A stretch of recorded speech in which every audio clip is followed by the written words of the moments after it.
الحمد لله نحمده ونستعينه ونستغفره ونؤمن به ونتوكل عليه ونعوذ بالله من شرور أنفسنا ومن سيئات أعمالنا من يهده الله فلا مضل له ومن يضلله فلا هادي له ونشهد أن لا إله إلا الله وحده لا شريك له ونشهد أن سيدنا ومولانا محمدا عبده ورسوله صلى الله عليه وعلى آله وأصحابه وبارك وسلم تسليما كثيرا كثيرا. أما بعد فأعوذ بالله من الشيطان الرجيم. بسم الله الرحمن الرحيم. اقرأ باسم ربك الذي خلق الإنسان من علق. قال النبي صلى الله عليه وسلم إنما بعثت معلما أو كما قال النبي عليه الصلاة والسلام. رب اشرح لي صدري ويسر لي أمري واحلل عقدة من لساني يفقهوا قولي. اللهم صل على سيدنا مولانا محمد في أول كلامنا. اللهم صل على سيدنا مولانا محمد في أوسط كلامنا. اللهم صل على سيدنا مولانا محمد في آخر كلامنا. معزز سامعین کرام، رجب کی آج 27 تاریخ 1442 ہجری، مارچ کی 12 تاریخ ہے. آج کے بیان کے اہم اقتباسات اور عنوانات یہ ہیں: جتنے بھی نفع بخش علم ہیں، جب تک شریعت کے کنٹرول میں نہ ہو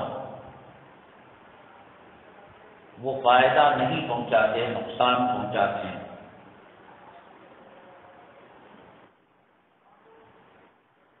جس علم کے تانے بانے خشیت الہی سے نہ ملتے ہوں، تقوی اور طہارت کے تاروں کو نہ چھوتے ہوں، وہ علم بظاہر کتنا فائدہ پہنچائے لیکن حقیقت میں انسانیت کو نقصان پہنچانے والے ہوتے ہیں. یہ آج کا مرکزی عنوان ہے. دوسرے نمبر پر قوم کا جو سردار ہوتا ہے وہ مسجد کا امام ہوتا ہے. اہل محلہ اور مصلیوں کی نماز کو فرش سے عرش تک اسی کے ذریعے سے پہنچائی جاتی ہیں نمازیں. اب امام نہ رہا، غلام ہو گیا.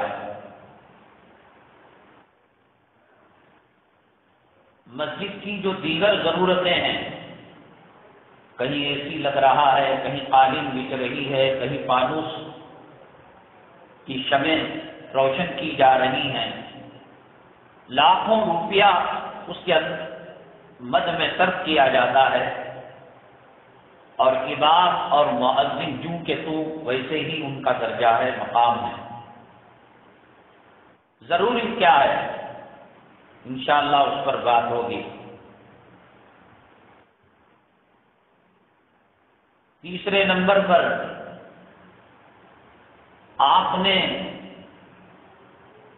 CAA وغیرہ کے تعلق سے شاہین باغ کی تحریک اور احتجاج کو دیکھا. ہم نے اسی وقت کہا تھا یہ کام کرنے کا نہیں، کرنے کا کام کوئی اور ہے. بہرحال کرونا کے بہانے سے اس شاہین باغ کی تحریک کو اور احتجاج کو کچل دیا گیا۔ اب کسانوں کی تحریک چل رہی ہے، اس میں زیادہ تر شیعہ، اس میں مسلمان تھے، اس میں تو سکھ لوگ زیادہ ہیں۔ 100 دن سے زیادہ شدت اختیار کر چکی ہے یہ تحریک، لیکن حکومت ٹس سے مس نہیں ہو رہی ہے۔ شاہین باغ کے احتجاج اور کسانوں کی تحریک سے ہندوستان کا مسلمان کیا سبق لے سکتا ہے؟ مشہور جو واقعہ ہوا گجرات کے اندر، عائشہ نام کی ایک بچی جہیز کی بنیاد پر یا سسرال کی نازیبا حرکتوں سے تنگ آ کر خودکشی کر لی۔ سوشل میڈیا اس کو ہیروئن بنا کر پیش کر رہا ہے، اور اس کو دیکھ کر کئی لڑکے اور لڑکیاں ویڈیو بنا کر اب تک خودکشی کر چکے ہیں۔ شریعت میں قرآن و حدیث کی روشنی میں یہ کام کرنا کیسا تھا اور کرنے کا کام کیا ہے، انشاءاللہ اس کو عرض کیا جائے گا۔ حسب معمول سوال رکھا گیا تھا، قبر میں جو 3 سوال ہوتے ہیں منکر نکیر کی طرف سے، من ربو کا، تیرا رب کون ہے، وما دینو کا، تیرا دین کیا ہے، اور تیسرا سوال جو کیا جاتا ہے ما تقول فی ھذا الرجل، اس آدمی کے بارے میں، اس شخص کے بارے میں، اس مقدس ہستی کے بارے میں تم کیا کہتے ہو، کیا سمجھتے ہو؟ علماء نے لکھا ہے کہ موتا اگر نیکوکار ہوتی ہے، متقی ہوتی ہے، پرہیزگار ہوتی ہے، اللہ کے حبیب پاک صلی اللہ علیہ وسلم کا قبر میں جلوہ دکھایا جاتا ہے۔ نبی کریم صلی اللہ علیہ وسلم کے دیدار سے امتی کو راحت پہنچتی ہے، قبر کی وحشت، ڈر، خوف، ہیبت سب نکل جاتے ہیں، اور آقا دو عالم صلی اللہ علیہ وسلم کے چہرے انور کو دیکھ کر بے ساختہ جو نیکوکار مومن ہے، مسلمان ہے، وہ کہتا ہے یہ میرے پیغمبر ہیں محمد صلی اللہ علیہ وسلم۔ علماء حقانی اور ربانی کا یہ مطلب ہے کہ رسول اللہ صلی اللہ علیہ وسلم اللہ کی طرح ہر جگہ حاضر و ناظر نہیں ہیں۔ اللہ تعالیٰ کائنات کے ذرے ذرے میں ہر جگہ اللہ حاضر و ناظر ہے۔ نبی کریم صلی اللہ علیہ وسلم مکے میں تھے تو مدینے میں نہیں تھے، مدینے میں تھے تو مکے میں نہیں تھے۔ کلام پاک کی صورتوں کی 2 تقسیم ہیں، ایک مکی، ایک مدنی۔ مکے میں تھے تو مکی صورتیں، مدنی میں تھے، مدینے میں تھے، مکے کے باہر تھے، مدنی صورتیں۔ تو بیک وقت کئی لاکھ مردوں کو دفن کیا جاتا ہے، کرونا میں تو ہول سیل میں لوگ مر رہے تھے، تو بیک وقت ان کی قبروں میں، ان کی بھی قبر میں، ان کی بھی قبر میں، ان کی بھی قبر میں، عورتوں کی قبر میں، مردوں کی قبر میں یہ سوال کیا جا رہا ہے ماذا تقول فی ھذا الرجل، محمد صلی اللہ علیہ وسلم کے بارے میں آپ کی کیا رائے ہے؟ تو ہر خبر میں ہے، تو حاضر و ناظر ہیں۔ فلسطین میں کوئی قبر گاڑی جا رہی ہے مردے کو، وہاں بھی ہیں، مکے میں، مدینہ طیبہ میں، ہندوستان میں، بنگلور میں، کرناٹک میں۔ ایسا نہیں کہ تصویر دکھائی جا رہی، بذات خود نبی کریم صلی اللہ علیہ وسلم کی ذات گرامی، آپ کے نورانی منور چہرے کی زیارت کرائی جاتی ہے۔ اگر وہ نیک ہے تو بیک وقت اتنی قبروں میں کیسے آ رہے ہیں نبی کریم صلی اللہ علیہ وسلم، جبکہ جمہور علماء امت مسلمہ کا عقیدہ یہ ہے اللہ ہر جگہ ہے، رسول اللہ صلی اللہ علیہ وسلم ہر جگہ نہیں، حاضر و ناظر نہیں۔ حاضر و ناظر ہونا اللہ کی صفت ہے، پیغمبر کی صفت نہیں۔ تو پھر عالم برزخ میں بیک وقت ہزاروں لاکھوں مردوں کی تسلیم ہوتی ہے، تو وہاں بھی ہیں، یہاں بھی ہیں، یہاں بھی ہیں، وہاں بھی ہے، تو اس کا جواب کیا ہے؟ اور دوسری چیز، عربی کا ایک مزاج ہے، قریب کی چیز کو حاضہ کہتا ہے اور دور کی چیز کو ذالکہ کہا جاتا ہے۔ تو نبی کریم صلی اللہ علیہ وسلم کو قبر شریف میں حاضر کر کر حاضری کے وقت یہ نہیں کہا جاتا کہ ذالک الرجل، ذالک دور کے لیے، ھذا قریب کے لیے، تو قریب کا لفظ بھی استعمال کیا جا رہا ہے، اور رسول اللہ صلی اللہ علیہ وسلم کو حاضر و ناظر بھی نہیں سمجھا جا رہا ہے. تو اس کا حل کیا ہے، جواب کیا ہے، انشاءاللہ ہم عرض کریں گے. حضرات، لوگ یہ سمجھتے ہیں، علماء اور اسلامی تعلیمات اصلی تعلیم سے روکتے ہیں، منع کرتے ہیں. یہ بالکل بیکار بات ہے. جیسے عالم بننا اللہ تعالیٰ کی بڑی دین ہے، ایسے ہی اگر کوئی ڈاکٹر بنتا ہے، انجینئر بنتا ہے، لائر بنتا ہے، پروفیسر بنتا ہے، جج بنتا ہے، سائنسدان بنتا ہے، شریعت اس کی بھی سراہنا کرتی ہے، اس کو ریجیکٹ نہیں کرتی. مخلوق کو فائدہ پہنچانے والے یہ علوم ہیں. اگر سائنس اور ٹیکنالوجی ترقی نہ کر، اور سائنس اور ٹیکنالوجی کس کے باپ کی دین ہے؟ اللہ تبارک تعالیٰ ان کے ذہن میں ڈالا کہ ٹرین ایسے بناؤ، اللہ تعالیٰ نے ان کے ذہن میں ڈالا ہوائی جہاز ایسے بناؤ، اللہ تعالیٰ نے ان کے ذہن کے اندر القاء کیا کہ پانی کی جہاز. جب دنیا کی کسی درخت کا پتا اللہ کے علم کے بغیر حرکت نہیں کر سکتا، تو اتنی بڑی جہازیں، راکٹ، ہوائی جہاز، کیا انسان خدا بن گیا؟ اللہ کی بنائی ہوئی چیزوں میں رد و بدل کر کر، تصرف کر کر ایک چیز وہ بناتا ہے. پانی تھا، اس میں چینی ڈالی، شکر ڈالا، چائے کی پتی ڈالی، دودھ ڈالا، تو جیسے جیسے ڈالتا گیا وہ چیز بنتی گئی. پہلے عرق بنا، بس چائے بنی، بس دودھ بنا. بنانے والا اللہ تعالیٰ ہے، تاثیر پیدا کرنے والا اللہ ہے. جو علوم انسانیت کے لیے نفع بخش ہیں، یہ اللہ تعالیٰ کی طرف سے رحمت ہے. ڈاکٹر ہے، کسی کی جان بچا رہا ہے، شوگر پیشنٹ کے اعضاء کو کاٹ کر سرجری کر کر وہ مرض اوپر تک جانے سے بچا رہا ہے. جو علوم انسانیت کے لیے نفع بخش ہیں، شریعت اس کی سراہنا کرتی ہے. آپ کو معلوم ہے کہ سیدنا آدم علیہ نبی کی علیہ السلام کو اللہ تعالیٰ نے بنایا. وَإِذْ قُلْنَا لِلْمَلَائِكَةِ اسْجُدُوا لِآدَمَ فَسَجَدُوا إِلَّا إِبْلِيسَ. اللہ تعالیٰ نے ملائکہ کو حکم دیا کہ وہ حضرت آدم علیہ السلام کو سجدہ کریں. تمام ملائکہ نے سجدہ کیا، الا ابلیس، شیطان نے نہیں کیا. شیطان نے کہا کہ آپ نے ان کو مٹی سے پیدا کیا اور مجھے آگ سے پیدا کیا. مٹی کو اوپر بھی ڈالو تو نیچے ہی جاتی ہے، آگ کو گڑھے میں سلگاؤ تو آگ اوپر جاتی ہے، اور میرا مقام آگ کی وجہ سے اونچا ہے اور مٹی کا مقام نیچا ہے. اللہ تبارک تعالی حضرت آدم علیہ السلام کو کیوں سجدہ کروایا؟ قرآن نے اس کی وجہ بیان کی. وَعَلَّمَ آدَمَ الْأَسْمَاءَ كُلَّهَا ثُمَّ عَرَضَهُمْ عَلَى الْمَلَائِكَةِ وَقَالَ أَنبِئُونِي بِأَسْمَاءِ هَؤُلَاءِ إِن كُنتُمْ صَادِقِينَ. ہم نے آدم کو علم دیا ہے، اگر تم سچے ہو تو وہ علم لا کر بتاؤ، چیزوں کے نام بتاؤ. یہ سورج ہے، یہ چاند ہے، یہ ستارہ ہے، یہ آسمان ہے، یہ زمین ہے. قالوا سبحانك لا علم لنا الا ما علمتنا انك انت العليم الحكيم. اے اللہ، ہم نہیں جانتے، آپ جب تک سکھائیں گے نہیں، بتائیں گے نہیں، ہم کو کیا معلوم ہے. اس علم کی فوقیت کی بنیاد پر اللہ نے حضرت آدم علیہ السلام کا مقام اونچا کیا. حضرات ملائکہ نے آبجیکشن بھی کیا، اعتراض بھی کیا.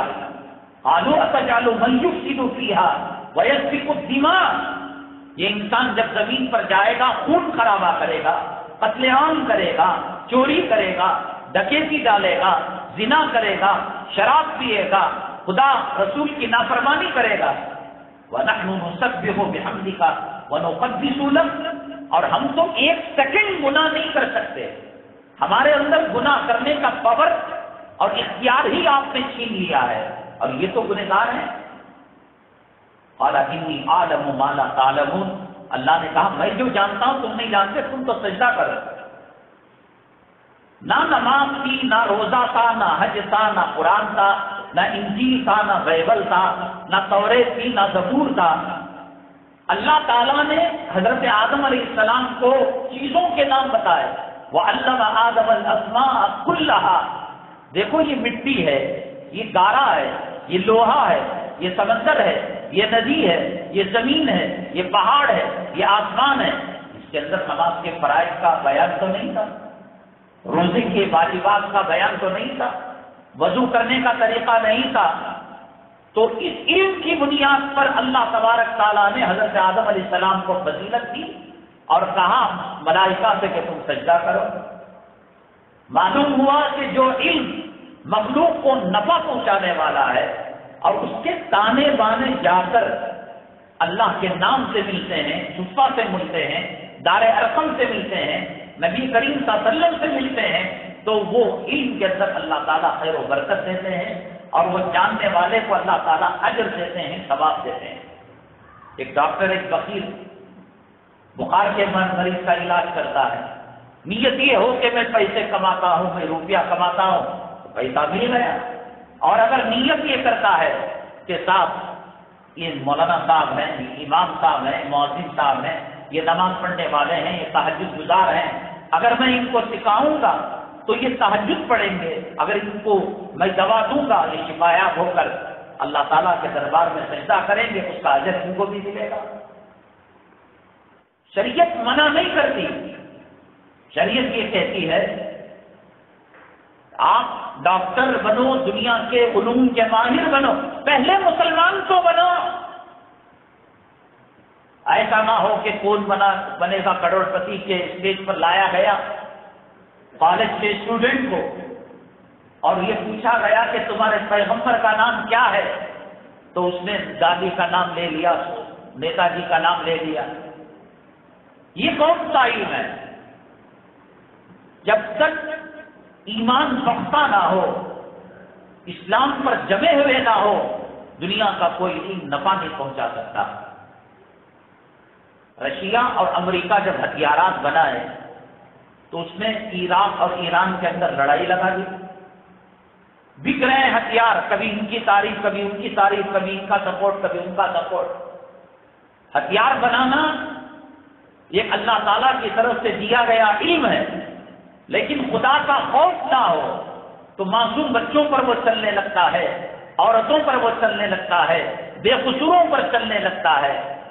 لائر ایک فن ہے، اللہ تعالیٰ کی دی ہوئی ایک حکمت ہے، دیا ہوا ایک علم ہے، لیکن اگر خدا کا خوف دل سے نکل جائے، وہ چوروں، مچکوں، بدماشوں، قاتلوں اور زانیوں کو بری کرانے کے پیچھے لگ جائے گا، اور جو معصوم غریب ہے اس کے اوپر مقدمے ٹھوس کر اس کو جیل کے اندر کر دے گا۔ علم برا نہیں ہے، علم پر جب پہرا لگتا ہے قرآن کا اور حدیث کا تو وہ علم اس کے لیے باعث اجر اور باعث ثواب ہے۔ پہلے اس قسم کی کوئی تقسیم مسلمانوں میں نہیں تھی کہ ڈاکٹر الگ ہے، عالم الگ ہے، محدث الگ ہے، سائنٹسٹ الگ ہے، قاری صاحب الگ ہیں اور جغرافیہ کا علم جاننے والے الگ ہیں۔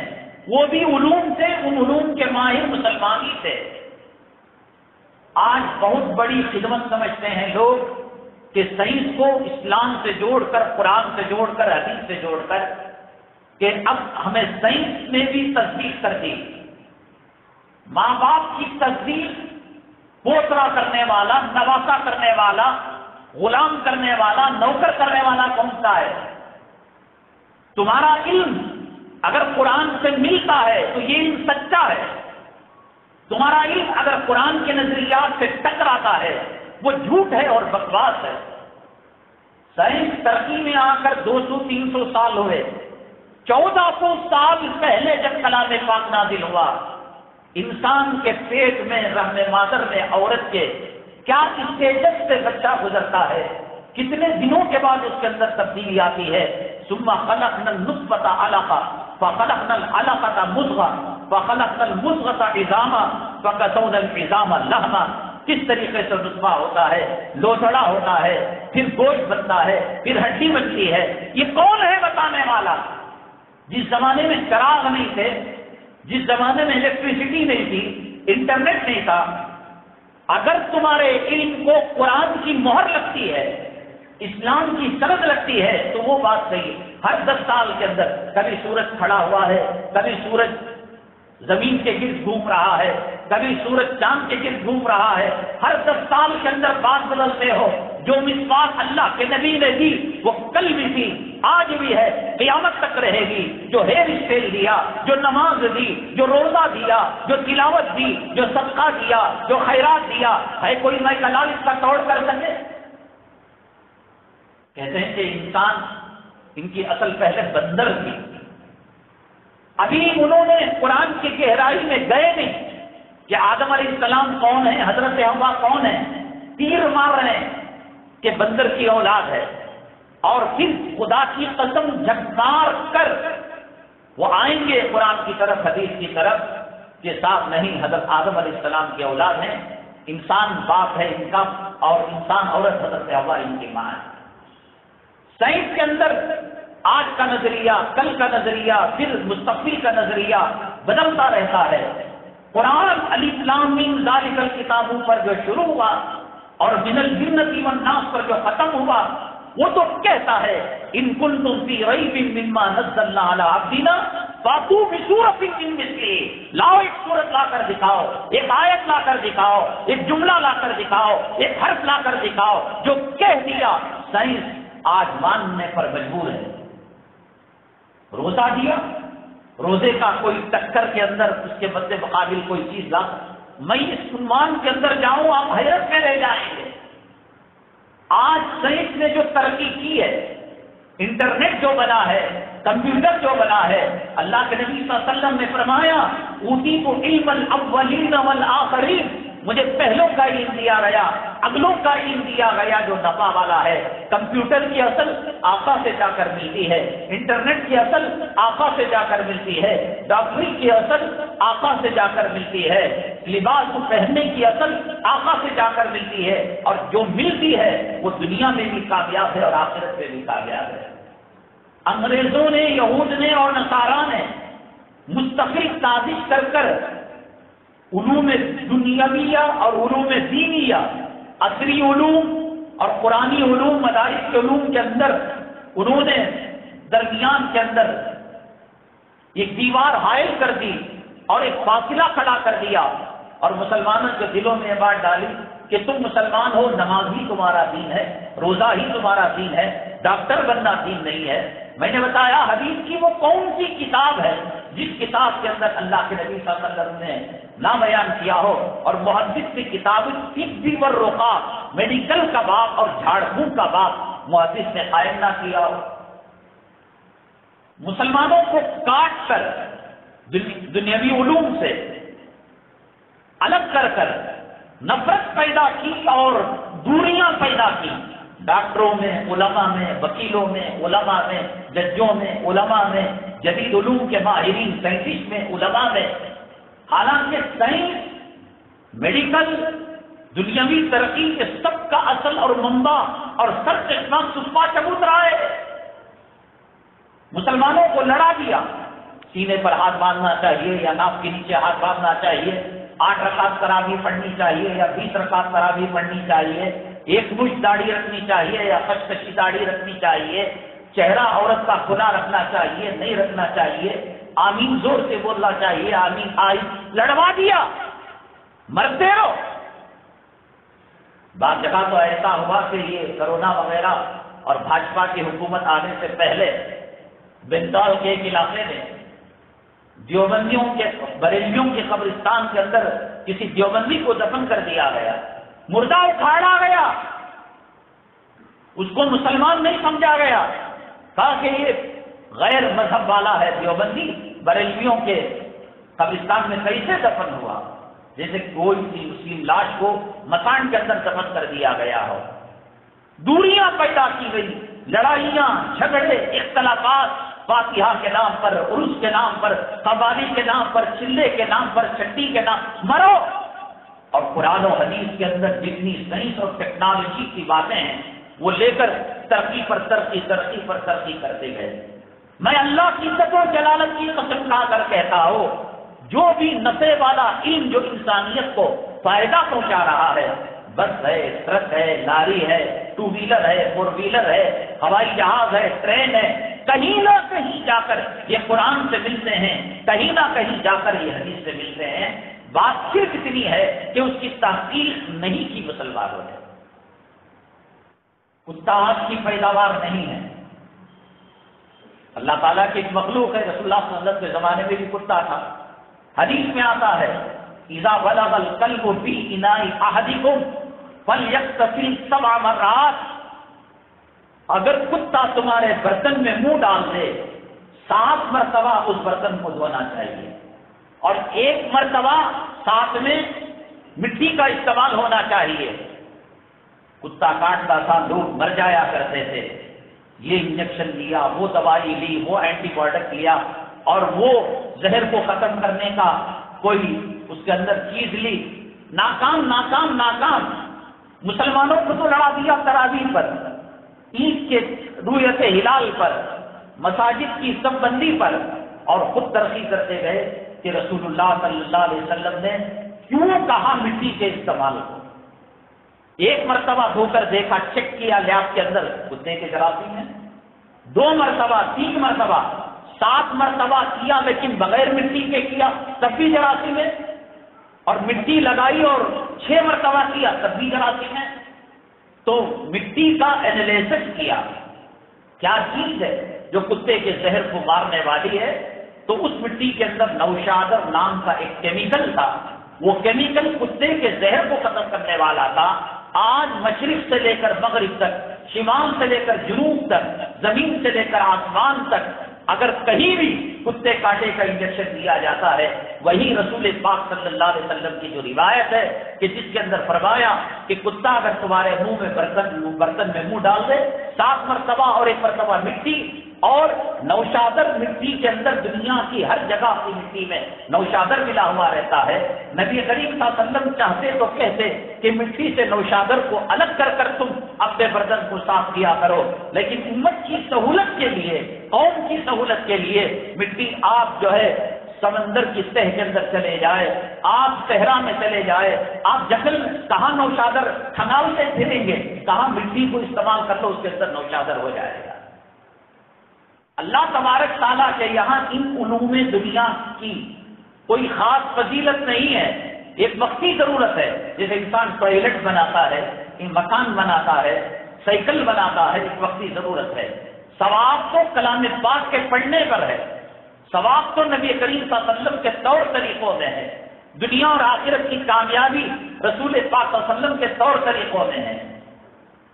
اب جو لڑکی گجرات کی خودکشی جس نے کی، ڈبل ایم اے تھی، وہ ایجوکیٹڈ تھی، تعلیم یافتہ تھی بچی وہ، لیکن اس تعلیم کا سرا قرآن سے جا کر نہیں لگ رہا تھا۔ اگر اس کو ایمان مجمل بتایا گیا ہوتا، ہم دعا کرتے ہیں اللہ مغفرت کرے، اس کے سامنے جو دین کی سمجھ تھی اس بنیاد پر وہ شاید ہیروئن بننے کے لیے، یا ایک قوم کے نوجوانوں جو بھی ہو اس کا اور اللہ کا معاملہ، اللہ پل پل اس کی مغفرت فرمائے، لیکن حدیث کے اندر اس بات کی کوئی گنجائش نہیں خودکشی کرنے کی۔ ڈگریاں ہیں لیکن ڈگریوں سے بدتر ہیں، خدا کا خوف ہوتا، نبی کریم صلی اللہ علیہ وسلم کی حدیث کی سچائی ہوتی، صداقت ہوتی، نبی معمولی چیز نہیں ہے۔ اس مسجد کے اندر میں خطیب بن کر آیا ہوں، خطبہ دے رہا ہوں، یہ میت امانت ہے، یہ کرسی امانت ہے، میں جلا نہیں سکتا، میں توڑ نہیں سکتا، میں اس کو لے کر گھر نہیں جا سکتا، میں ٹیوب لائٹ خراب نہیں کر سکتا، مسجد کی امانت ہے۔ ہم پیدا ہوئے، سر کے بالوں سے لے کر پیر کے ناخن تک یہ اللہ کی امانت ہے۔ اسی لیے ڈونیٹ جو کرتے ہیں، آنکھیں دینا، یہ کرنا، اسلام اس کی اجازت، تم اس کے مالک تو نہیں ہو۔ مجھے کسی نے کہا کہ آپ جا رہے ہیں مولانا مسجد، میری گاڑی لے کر جائیے، واپس میں چھوڑ دیجیے، اب میں دان کر رہا ہوں، تو لائٹ لے لے، تو پیٹرول لے لے، تو ٹائر لے لے، تو فلاں چیز لے، میں کیسے دے سکتا ہوں؟ یہ امانت ہے، یہ زندگی امانت ہے، اللہ کی دی ہوئی تعلیمات، قرآنی تعلیمات کا پہرا یمے پر لگایا ہوتا تو خدا کی قسم وہ ایک کام نہ کرتی۔ اللہ کے نبی صلی اللہ علیہ وسلم نے فرمایا جو جس حالت کے اندر خودکشی کرے گا، خودکشی کرنے کا ادھیکار نہیں ہے، خودکشی کرنے کا انسان کو حق نہیں ہے، اللہ کی دی ہوئی امانت میں خیانت کرنے کا حق نہیں ہے۔ ڈگریاں تو ہیں، ٹھکریوں سے بدتر ہیں۔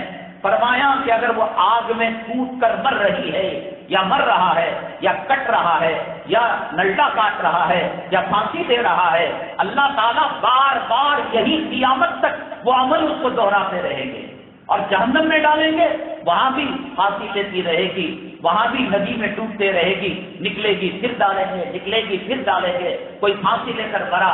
حتیٰ کہ نبی کریم صلی اللہ علیہ وسلم نماز جنازہ نہیں پڑھایا کرتے تھے۔ کتنے بڑے بڑے گنہگاروں کے لیے نبی کریم صلی اللہ علیہ وسلم نے استغفار کیا۔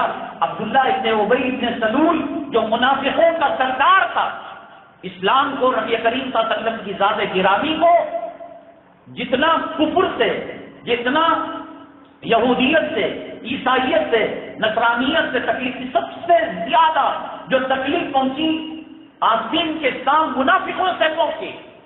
ہر زمانے میں اسلام کو تکلیف ہوئی ہے، مسلمانوں نے تکلیف اٹھائی ہے۔ یہ میر جعفر، میر صادق، آستین، آج کے جو آستین ہے، 3 طلاق کے مسئلے کے اندر کون پٹیشن داخل کیا تھا؟ وہ مسلمان عورتیں تھی۔ 370 کے بارے میں کون کیا تھا؟ وہ زرخرید اور ضمیر فروش، ایمان فروش مسلمان تھے۔ ایسا منافقوں کا سردار جس نے نبی کریم جناب محمد رسول اللہ صلی اللہ علیہ وسلم کی زوجہ مطہرہ، جن کا نکاح آسمانوں پر طے کیا، حضرت جبریل علیہ السلام تصویر لے کر آئے، اللہ کے نبی صلی اللہ علیہ وسلم کو دکھایا، اے محمد صلی اللہ علیہ وسلم، ان سے آپ کا نکاح ہونے جا رہا ہے۔ تہمت لگانے والے یہی خبیث منافقین تھے، لیکن نبی کریم صلی اللہ علیہ وسلم نے نماز جنازہ پڑھانا چاہا، حضرت عمر الخطاب نے روکا، نہیں رکے، اگر میری نماز جنازہ سے اس کی مغفرت ہو رہی ہے تو ہو جائے، میں اسے معاف کرنے کے لیے تیار ہوں۔ ابھی قدم بڑھائے تھا، ولا تصلی علی احد منهم مات ابدا ولا تقم علی قبری، اے محمد صلی اللہ علیہ وسلم، آپ اس کی نماز جنازہ مت پڑھائیے۔ لیکن خودکشی کرنے والے کے بارے میں کہا تم میں سے کوئی آدمی پڑھا لے، میں نہیں۔ منافق کی نماز جنازہ پڑھانے کے لیے تیار ہو گئے، خودکشی کرنے والے کی نماز جنازہ پڑھانے کے لیے تیار نہیں ہوئے۔ سخت ترین عذاب ہے۔ اسلام کی تعلیمات بھی ہوتی، صحابیات کے احوال، قربانیوں کے احوال پیش کیے ہوتے، نبی کریم صلی اللہ علیہ وسلم، حضرات صحابہ، پیغمبروں کو کیا تکلیف دی گئی۔ حضرت آسیہ رضی اللہ تعالی عنہ، فرعون کی بیوی، اس نے کہا کہ تجھے ابھی مہلت ہے کہ موسیٰ علیہ السلام کے کلمے کو چھوڑ دے، میرے اوپر ایمان لا، نہیں مانی، کپڑوں کو نکالا، جسم کو کاٹا بلیڈ سے، تلواروں سے، مرچ کو اس کے اندر ڈالا اور کہا کہ اب بھی موقع ہے کہ تو موسیٰ علیہ السلام کے کلمے کو چھوڑ کر مجھے رب مان سکتی ہے۔ ایک ایک سوراخ کے اندر جسم کا ڈال کر، مرچ ڈال کر اسے پوچھا جاتا تھا۔ حضرت آسیہ نے کہا نہیں نہیں، اللہ تبارک تعالیٰ کی طرف میری توجہ ہے، میں تجھے رب نہیں مانتی۔ تو اس کے بعد اس ظالم نے یہ کیا، 2 ہاتھ ایسے دیوار کے اوپر لگائے اور بڑی بڑی میخیں، سن سے نازک ہے، آپ کی عورت تو جھنگور دیکھ کر ڈر جاتی ہے، چپکلی دیکھ کر ڈر جاتی ہے، کرنٹ جائے تو ڈر جاتی ہے، کوئی انجانی آواز آئے تو ڈر جاتی ہے، وہی سن سے نازک عورت ہے، اس کی بڑی بڑی میخیں دیوار کے اندر لگائی جا رہی ہیں، پیر کے اوپر بڑی بڑی میخیں دیوار کے اندر لگائی جا رہی ہیں، اور اس کے چہرے کو محل کی طرف کیا جا رہا ہے، سونا ڈالا جا رہا ہے، چاندی کے زیورات اس کے جو ہیں اس کو اڈیلا جا رہا ہے۔ تو حضرت آسیہ کی زبان سے نکلتا ہے سورہ تحریم کی آخری آیتوں میں، اے اللہ جنت کے اندر مجھے مکان دے دے۔ یہ کیا مکان مجھے دکھا رہا ہے؟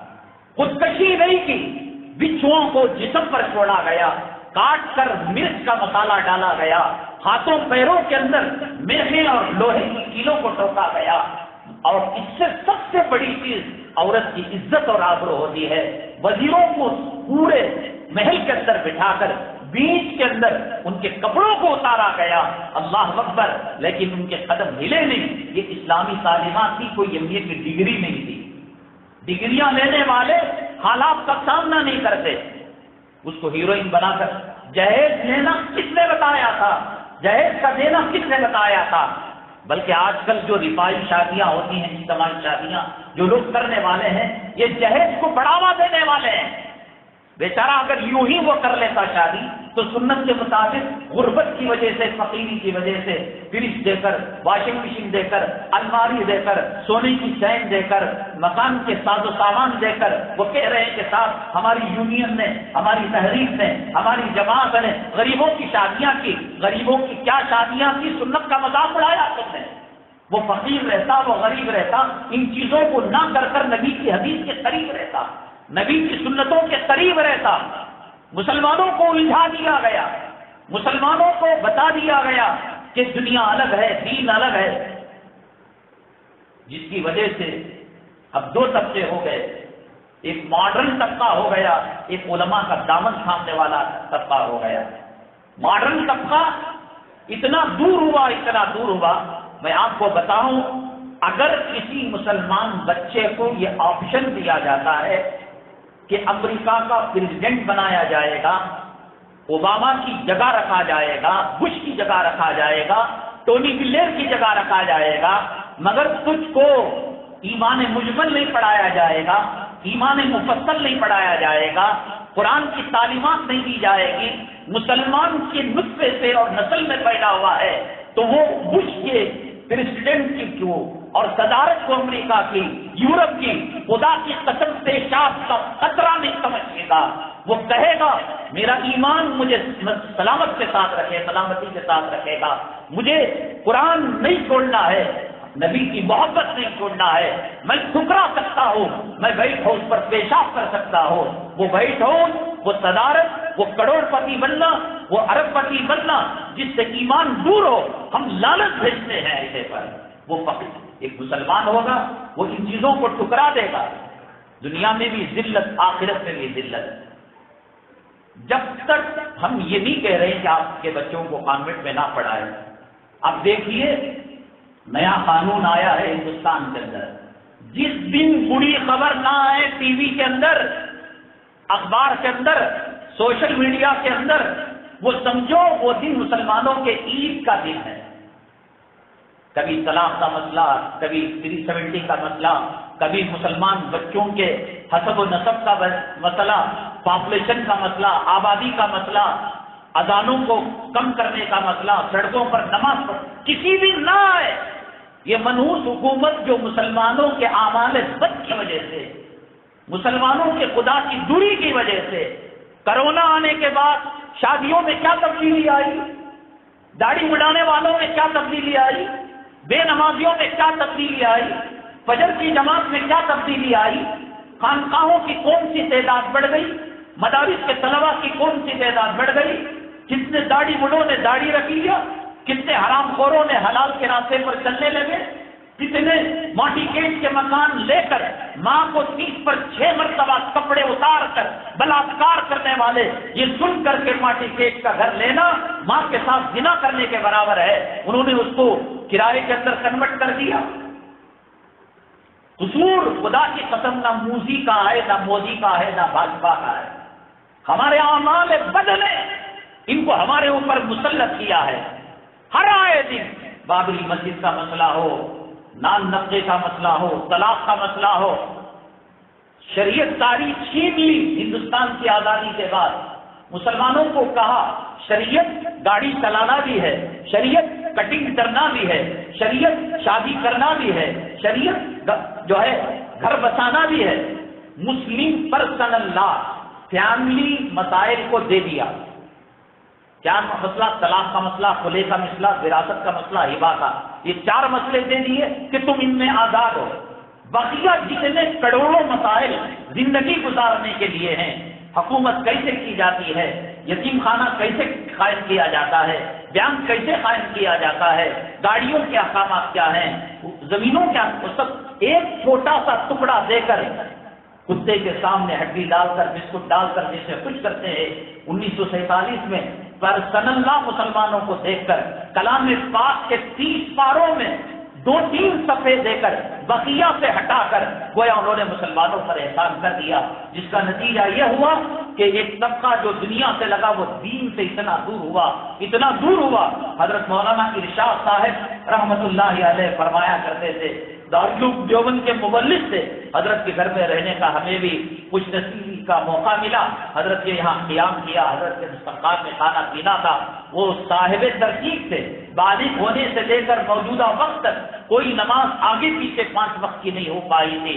وہ سفر میں پورا انتظام رکھتے تھے، کہاں جماعت ملے گی، کہاں پلیٹ فارم کے اندر جو ہے انجن بدلے گا، پانی دیا جائے گا، وقت ملے گا نماز کا، جماعت کا سارا شیڈول رکھتے تھے۔ فرماتے ہیں ایک علاقے میں میں مسجد میں گیا، نماز کے بعد نماز جنازہ تھی، کہا چلو اس کا بھی ثواب حاصل کر لے، تو چنانچہ نماز جنازہ پڑھنے کے بعد امام صاحب ایک لمبی دعا کے اندر لگ گئے۔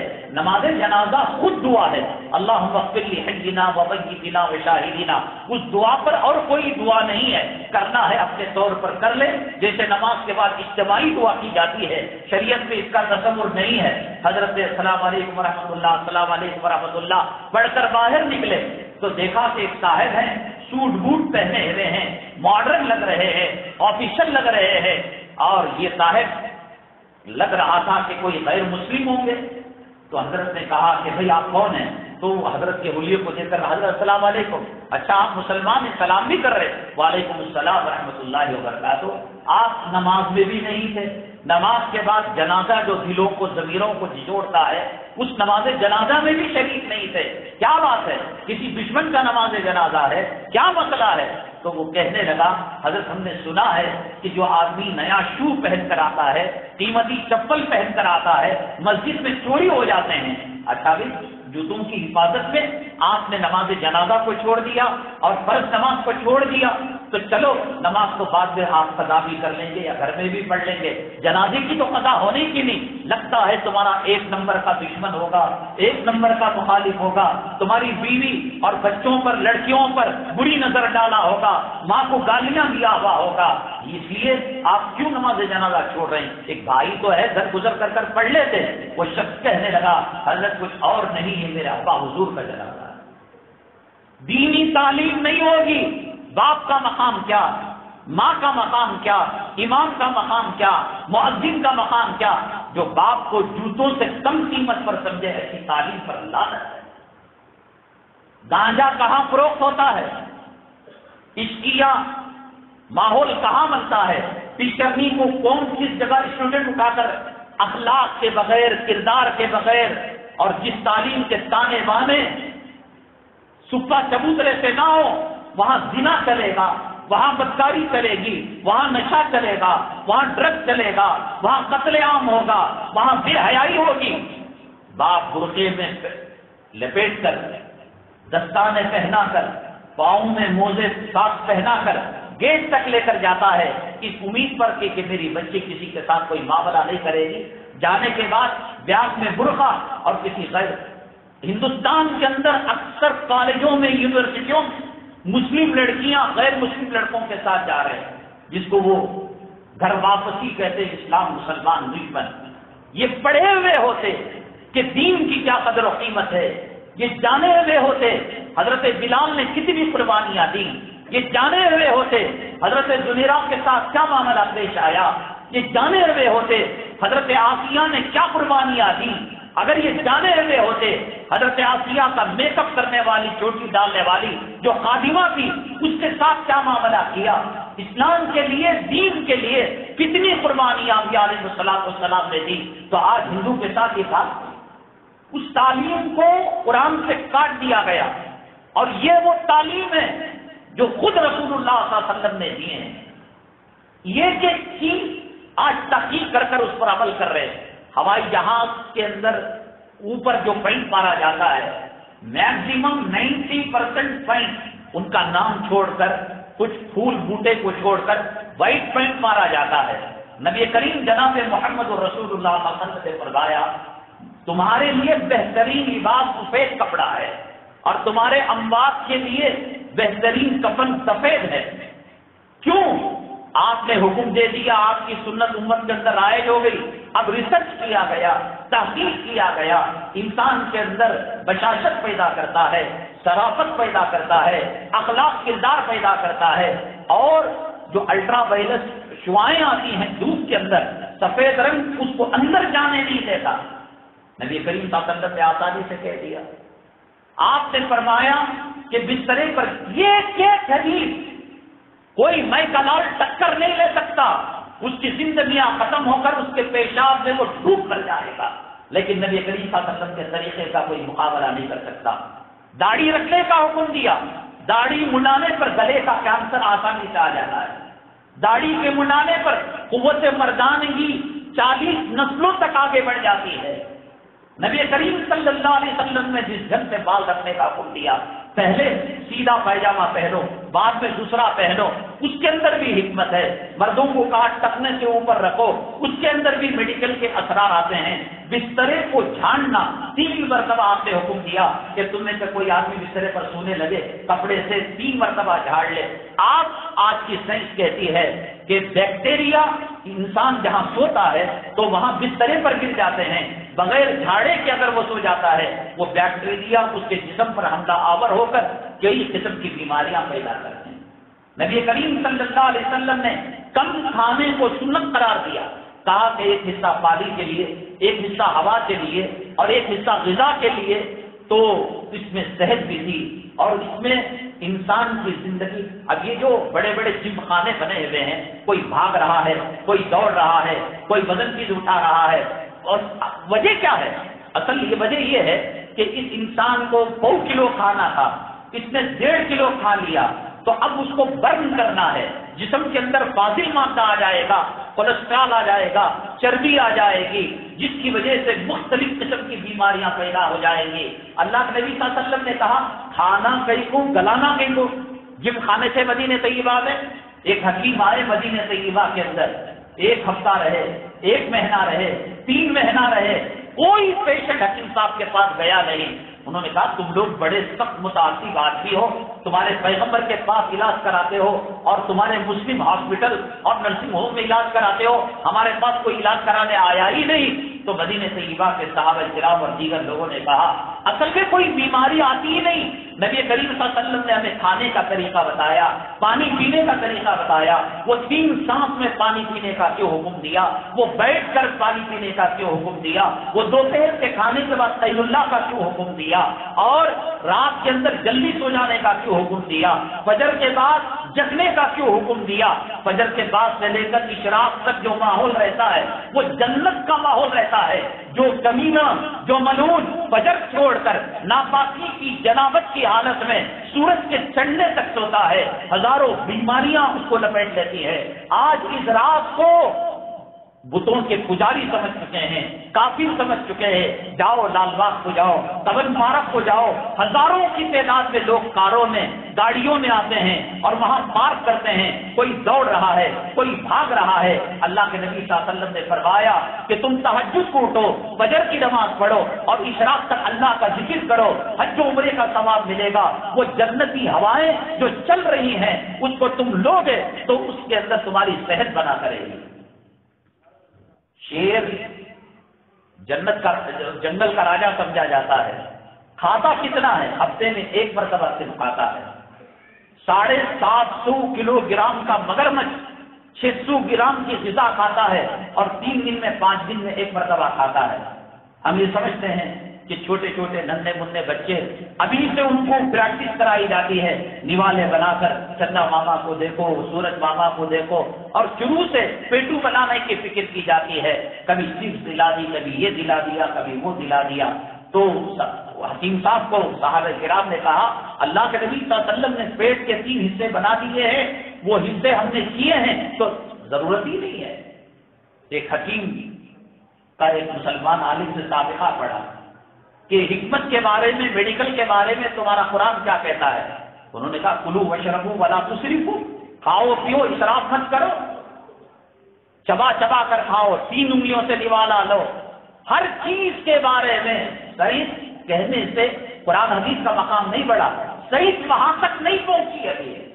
1400 سال پہلے جہاں قرآن پہنچ چکا تھا، 1400 سال پہلے جہاں حدیث پہنچ چکی تھی، اس کے اندر کوئی تبدیلی نہیں ہے. نبی کریم صلی اللہ علیہ وسلم نے بال رکھنے کے 3 طریقے بتائے، کان تک ہے اور پھر گلے تک ہے، پھر گردن تک ہے. لما وفرا لما جس کو کہتے ہیں، تو اس کے اندر اس کی کیا خصوصیات ہیں؟ مولانا طارق محمود چغتائی انہوں نے کتاب لکھی ہے نبی کریم صلی اللہ علیہ وسلم کی سنتیں اور میڈیکل سائنس۔ ایک ایک چیز کے اندر آپ نے رنگ بتایا، آپ نے کھانے، اگر کوئی ڈائٹنگ کرنا چاہتا ہے پیر جمعرات کے روزے رکھ لے، اس سے بڑھ کر دنیا میں اور کوئی ڈائٹنگ نہیں ہو سکتی۔ حضرت مولانا پیر ذوالفقار صاحب دعوت برکات مالیہ نے فرمایا، ایک صاحب مجھے ایکسرسائز کے بارے میں بحث و مباحثہ کر رہے تھے، کہہ رہے تھے کہ تم مسلمان بہت کم ایکسرسائز کرتے ہو۔ حضرت نے کہا ہم ایکسرسائز کرتے ہیں، نماز پڑھتے ہیں۔ کہا نماز پڑھتے ہو لیکن سر کو نیچا کر کر، ٹانگ اوپر کر کر دیوار کو جو لگانے سے دماغ کی ایکسرسائز ہوتی ہے اور دماغ کے اندر فریش خون دوڑنے لگتا ہے اور تازگی پیدا ہوتی ہے، وہ ایکسرسائز تمہارے اندر نہیں ہے۔ حضرت نے میڈیکل سائنس سے بتایا کہ جب انسان دماغ کو ریفریش کرنے کے لیے دیوار پر چپکتا ہے، سر نیچے کرتا ہے، پیر اوپر کرتا ہے، جو فلوڈنگ ہے، خون کی دوران ہے، وہ بڑھ جاتی ہے، جس سے انسان کو دورہ پڑ سکتا ہے اور انسان کومے میں جا سکتا ہے۔ لیکن حالت سجدہ میں کتنا خون کتنی مقدار کے اندر جانا، ایسی ایکسرسائز دنیا میں نہ تھی، نہ ہے، نہ قیامت تک آ سکتی ہے۔ ہمیں ایکسرسائز کے لیے نماز نہیں پڑھنا ہے، سنت کے مطابق اتنے چوڑے چوڑے پیر کر لیے، ایک پیر ادھر ایک پیر ادھر، تو اس سے کام نہیں ہوگا۔ 4 انگل کا فاصلہ رکھ کر آپ پڑھ کر دیکھیے کتنی شفا ملتی ہے نماز کے اندر، اور کتنا سکون ملتا ہے اور کتنی راحت ملتی ہے۔ ایک ایک چیز کے اندر اللہ کے پانی پیو تو اس کے اندر سانس مت چھوڑو، آپ صحیح جھک مار کر کہہ رہی ہے، انسان سانس چھوڑتا ہے تو بیکٹیریا آتا ہے اور جراثیم اس کے اندر آتے ہیں۔ سونے کے 4 طریقے ہیں، چت سے سونا، الٹا سونا اور دامی کروٹ سونا، سیدھی کروٹ سونا۔ وہ سنت جو سیدھی کروٹ سونے میں ہے، دل کی حالت کیا ہوتی ہے، معدے کی حالت کیا ہوتی ہے، ریڑھ کی ہڈی کی حالت کیا ہوتی ہے، یہ اطباء سائنسدانوں نے اس پر ریسرچ کیا اور کہا کہ ان 4 طریقوں میں 3 طریقے انسان کو نقصان پہنچانے والے ہیں، اور نبی کریم صلی اللہ علیہ وسلم کا دیا ہوا طریقہ جو ہے وہ اس کے اندر فائدہ ہے۔ ایک تو چھینک آتی، اچھی انسان کہتا ہے، اور ایک جمائی آتی، ایسے منہ کھولتا ہے۔ اللہ کے نبی صلی اللہ علیہ وسلم نے فرمایا چھینک آئے تو الحمدللہ کہو اور جمائی آئے تو استغفراللہ پڑھو، روکنے کی کوشش کرو۔ دونوں عمل انسان کے اپنی مرضی سے نہیں ہوتے، اپنے آپ ہو جاتے۔ چھینک کوئی بٹن نہیں ہوتا کہ دبانے سے چھینکنے لگے اور جمائی آنے لگے۔ بالخصوص نماز کے اندر جمائی کو منع کیا گیا۔ اس کے اندر جب تحقیق میں گئے پتا چلا ایک چھین کی وجہ سے ریچارج ہو جاتا ہے پورا انسان کا باڈی اور پورے انسان کا جسم، ایک تازگی پیدا ہو جاتی ہے۔ اور اس کے جواب میں مسلمان کہتا ہے الحمدللہ، اللہ کی تعریف ہے، اس کے لیے کتنے لیٹر ٹانک پینا پڑتا تھا، دوائی کھانی پڑتی تھی، اور جمائی کی وجہ سے انسان کے اندر سستی، کاہلا کی، مردہ پن پیدا ہوتا ہے، تو اسے روکنے کا حکم۔ ایک ایک چیز، استنجا کرنے کا طریقہ، ڈھیلا لینے کا طریقہ، پانی لینے کا طریقہ، بیوی کے پاس جانے کا طریقہ، وہ بڑے بدبخت ہیں کہ اسلامی تعلیمات آقا دو عالم صلی اللہ علیہ وسلم کے طور طریقوں کو رکھیں اور یورپ سے بیچ مانگے۔ آج کا فقیر چٹا بھی یہ کوشش کرتا ہے کہ شادی کی اینیورسری بنائے، بچوں کا برتھ ڈے بنائے، سنتوں سے دور ہوئے، انگریزوں کا پیشاب پینے لگے، یہود و نصارہ کا پاخانہ کھانے لگے۔ جو نبی کے ماننے والا ہو، نبی کا عاشق ہو اور امریکی کتوں سے سیکھ لے، کائنات میں اس سے بڑھ کر کوئی دیوانہ نہیں ہے۔ آج جو مسجد کا امام ہوتا ہے، مؤذن ہوتا ہے، اللہ تبارک تعالیٰ کی طرف سے بہت بڑا عہدہ ہوتا ہے، قوم کی نماز کو اللہ تک پہنچاتا ہے۔ آج اس کی حالت یہ ہے کہ مسجد کو فانوس سے سجایا جائے گا، ایران سے قالین منگائی جائے گی، اے سی لگایا جائے گا۔ امام کو معاشی اعتبار سے اگر کمزور کیا جائے، اسی بازار سے وہ ٹماٹر لیتا ہے، سبزی لیتا ہے، گوشت لیتا ہے، جس سے آپ لیتے ہیں، ہم لیتے ہیں۔ جب حالات ٹائٹ ہونے لگتے ہیں تو پھر اس کے قدم خدا نہ کرے حرام کی طرف اٹھنے لگے، تعویذ کی طرف، پلیتوں کی طرف، یا کوئی دھوکہ دینے کی طرف۔ حدیث میں آتا ہے ایک حرام کا لقمہ پیٹ میں جائے گا، 40 دن کی بعد اللہ ضائع فرما دیں گے۔ ایمان کو پیٹ بھر کر تنخواہ دینا خوش رکھنا، حلال روزی کے اندر فراخی پیدا کرنا، یہ ہماری نمازوں کی ضمانت ہے، ہمارے دین کی ضمانت ہے، ہمارے ماں باپ کی نماز جنازہ پڑھانے والے کی ضمانت ہے۔ لیکن دماغ خراب ہو گیا ہے کہ آج جو ہے مسجد کے در و دیوار پر، حتیٰ کہ بیت الخلاء میں استنجا خانے کے اندر قیمتی ٹائلس اور ماربل لگایا جاتا ہے، لیکن ساتھ اماموں کی کیا حالت ہے، مؤذنوں کی کیا حالت ہے، قیامت میں جواب دینا پڑے گا۔ میں نے بتایا تھا کسانوں کا جو احتجاج چل رہا ہے اور شاہین باغ کا جو احتجاج ہو کر چلا گیا، اس سے یہ پیغام ہے کہ ہم کسی کی سننے والے نہیں، ہم کسی کی دیکھنے والے نہیں۔ کہا جاتا ہے کہ قبر کے اندر عذاب دینے کے لیے جو مردہ آتا ہے وہ اندھا بھی ہوتا ہے، وہ بہرا بھی ہوتا ہے۔ فجر کی نماز کے چھوڑنے پر وہ طلوع آفتاب تک مارتا رہے گا، وہ ظہر کی نماز کے چھوڑنے پر عصر تک مارتا رہے گا، عصر کی نماز کے چھوڑنے پر مغرب تک مارتا رہے گا، مغرب کی نماز چھوڑنے پر عشاء تک مارتا رہے گا۔ کیوں اللہ تعالیٰ نے اس کو بہرا بنایا، اندھا بنایا؟ یہ چیختا رہے، یہ چلاتا رہے، یہ منت کرتا رہے، یہ سماجت کرتا رہے، چھوڑ دو مجھے، چھوڑ دو مجھے، معاف کر دو، میں توبہ کر۔ وہ سننے والا کب ہے؟ اللہ تبارک تعالیٰ نے مسلط کر دیا۔ جنہوں نے فجر کی نماز نہیں پڑھی، جنہوں نے جمعہ سے جمعہ کے درمیان نماز نہیں پڑھی، نہ تمہارا باپ آ کر قبر میں تمہیں بچا سکتا ہے، نہ تمہاری نسلیں آ کر تمہیں قبر میں بچا سکتی ہے، نہ تمہارا سیٹ آ کر تمہیں قبر میں بچا سکتا ہے۔ اپنی آخرت بناؤ۔ اور بعض علماء نے کہا نماز کو بار بار جان بوجھ کر چھوڑنے سے نکاح ٹوٹ جاتا ہے، اور نکاح کے ٹوٹنے کی وجہ سے بچے حرام کے پلے پیدا ہوتے ہیں۔ اتنے شریر، اتنے ذلیل اور اتنے کمینے کہ بڑے بڑے عامل لوگ اور پجاری لوگ تنگ آ جاتے ہیں کہ صاحب شیطان کو بس میں کر سکتے ہیں، تمہارے بچے کو بس میں نہیں کر سکتے۔ مسلمان کی نشانی، اسلام کی علامت، ایمان کی علامت معمولی درجے کی نماز ہے۔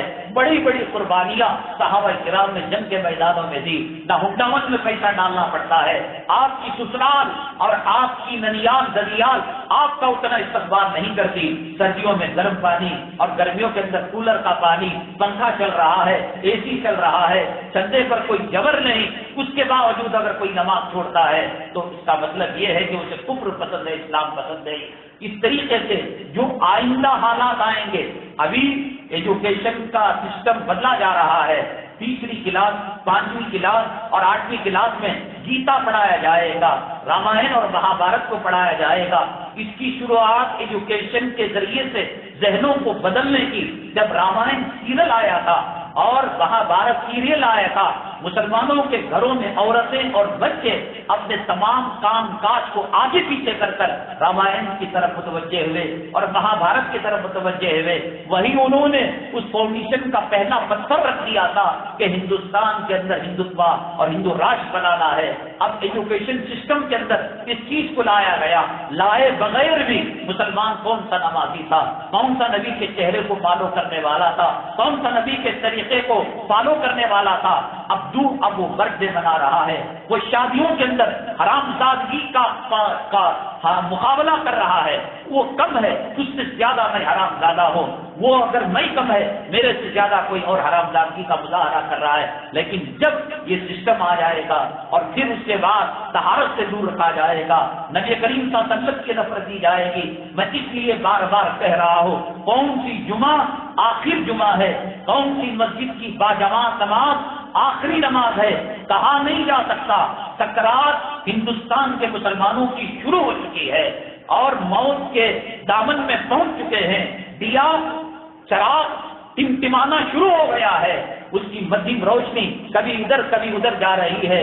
کب ہندو راشٹر بنے، کب اذانوں پر پابندی لگے، خدا نہ کرے کب یہ ماحول ہو کہ ایک ڈرانے والا ڈرا رہا ہے، ایک بشارت دینے والا بشارت دے رہا ہے، کب یہ ماحول ختم ہو۔